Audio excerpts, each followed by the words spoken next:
fire in the dark.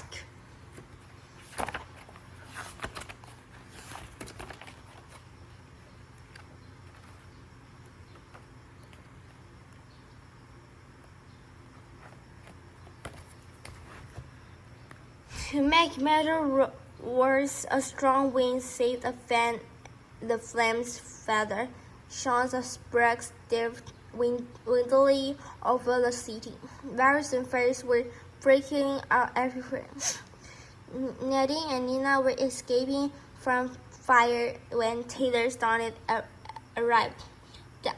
Download from Taylor, great news. The timer has settled down.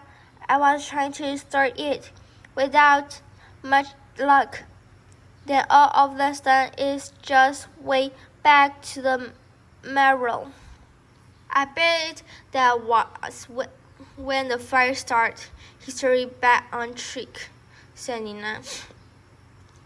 Great, said Nettie. A city on fire and we're made all feel good about it.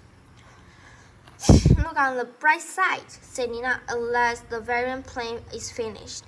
Unless the plunge rats free the firelight everyone else, added Nettie. Nina looked at the huge orange glow over the city. But where would the rats free to? She said. Thousands of flecks of hash were falling from the sky like strange snow. A voice in death cried, "It's the end of the world." They watched the man rush past, carrying bags of the water from the river. A river, said Nadine. That has to be safe place right now. Let's go.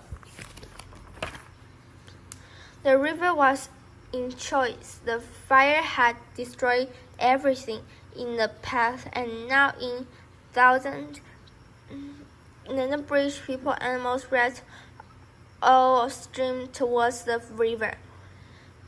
And just now, the only escape from the flame was to jump into the muddy water. In safe downstream, the Navy's ships headed straight. They were unable to help. The tide was too low. Only the dark fingers still waiting to watching. It was the variant.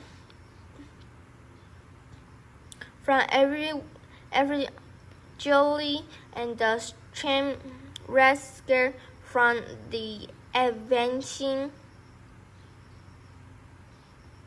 fire, emerged. They stood at the variant. Every now and then he bent down and scooped one up. It was as if he were choosing the ones he wanted, the ones carrying plunge, perhaps. Suddenly a flash of blue flame filled the air around the variant.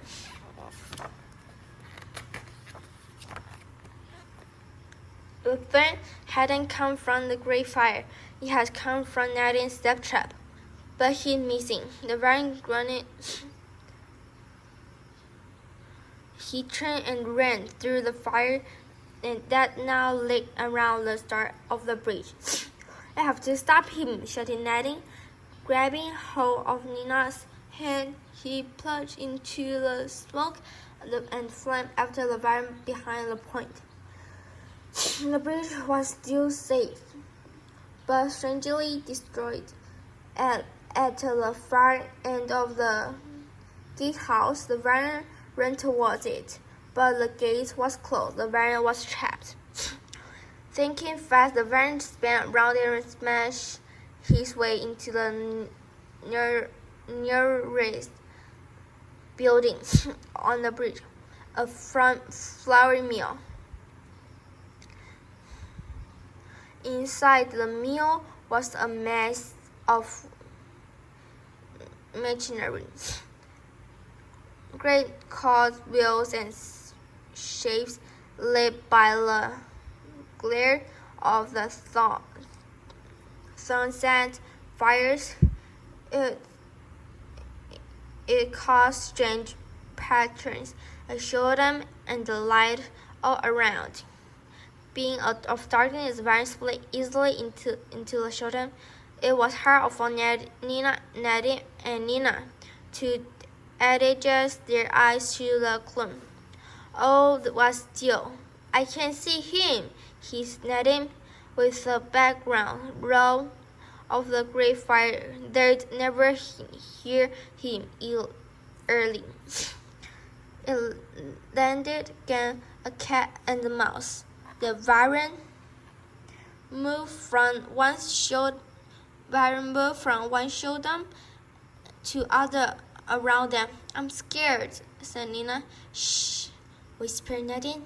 Stay absolutely still. He had an idea. Nina grabbed her laptrap and Nadine's feet was a sack of flour. Slowly, he bent down the grabbed two large handfuls. He threw them in hard as he could in a high air across the room. A fine dust fell in the air. The huge like a strange mist all around. Watch for any moves in the dust, Nadine whispered. Then to one side the dust repelled. The air had been disturbed. The Varren had moved. Duck, whispered Nina to Nadine as she launched her laptrap. The blue laptrap reached out toward the Varren.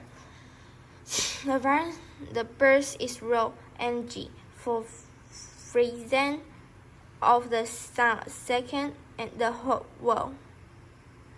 Space was lit up of millions of particles of flower dust engines. The laptrap fell to the floor, empty, but the Varren was gone. We're using both laptraps, said Nina. We'll have to head back to the time vault. Meanwhile, somewhere down the river, a small whirlwind or spread over the water. The Varren began to take from again. We're really exposed. See you next time. Bye-bye.